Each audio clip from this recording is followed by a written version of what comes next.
നമസ്കാരം. ഞാൻ കലാമണ്ഡലം ഗിരിജ രാംദാസ്. എൻ്റെ ചാനലായ നന്ദനം ആർട്ടിസ്റ്റിക് അരീനയിലേക്ക് എല്ലാവർക്കും സ്വാഗതം. ഞാൻ ഇന്ന് പറയുന്നത് തുളസിയെക്കുറിച്ചും തുളസിയുടെ തീർത്ഥത്തെക്കുറിച്ചുമാണ്.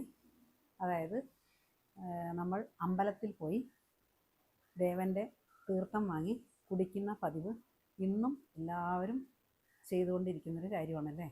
നമ്മൾ തുളസിയെ ബഹുമാനിക്കുന്നതിൻ്റെയും ആരാധിക്കുന്നതിൻ്റെയും ഫലമായിട്ടാണ് മിക്ക വീടുകളിലും തുളസി തറ കെട്ടി അതിലൊരു വിളക്ക് വയ്ക്കുന്നുണ്ട്. തുളസി തറ കെട്ടി അതിൽ തുളസി നട്ട് വിളക്ക് വയ്ക്കുന്നു അല്ലേ.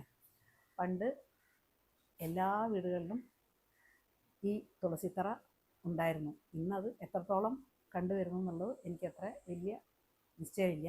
എന്നാലും പഴയ വീടുകളിലെല്ലാം നമ്മൾ പോയാൽ ആദ്യം കാണുന്ന മുറ്റത്തൊരു തുളസിച്ചെടിയും ഒരു തറയും ഒക്കെയാണല്ലേ.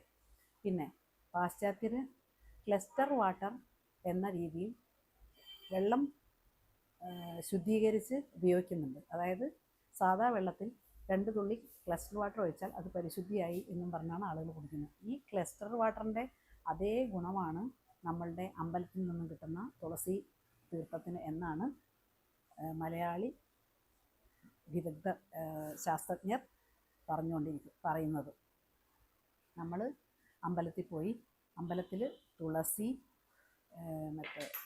കൂവളം, തെച്ചി തുടങ്ങി അനേകം ഔഷധ ചെടികളിട്ട വെള്ളത്തിലാണ് നമ്മൾ ഈ തുളസി തീർത്ഥം കിട്ടുന്നത്. ആ വെള്ളമാണ് നമുക്ക് തീർത്ഥമായി കിട്ടുന്നത്. അത് ഭക്തിയോടുകൂടി കുമ്പിൾ ചേർത്ത് വാങ്ങി കുടിച്ച് അതിൻ്റെ ബാക്കി തറയെ പോവാതെ തലയിലും ദേഹത്തും കൂടി തേക്കണം എന്നാണ് വിശ്വാസികൾ പറയുന്നത്.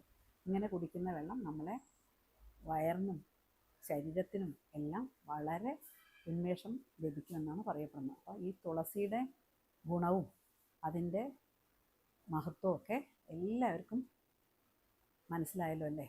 തുളസി ഏതൊരു ഹൈന്ദവരുടെ വീട്ടിലും തുളസി അതൊരു മുഖ്യ ഘടകമാണ്. നന്ദി, നമസ്കാരം.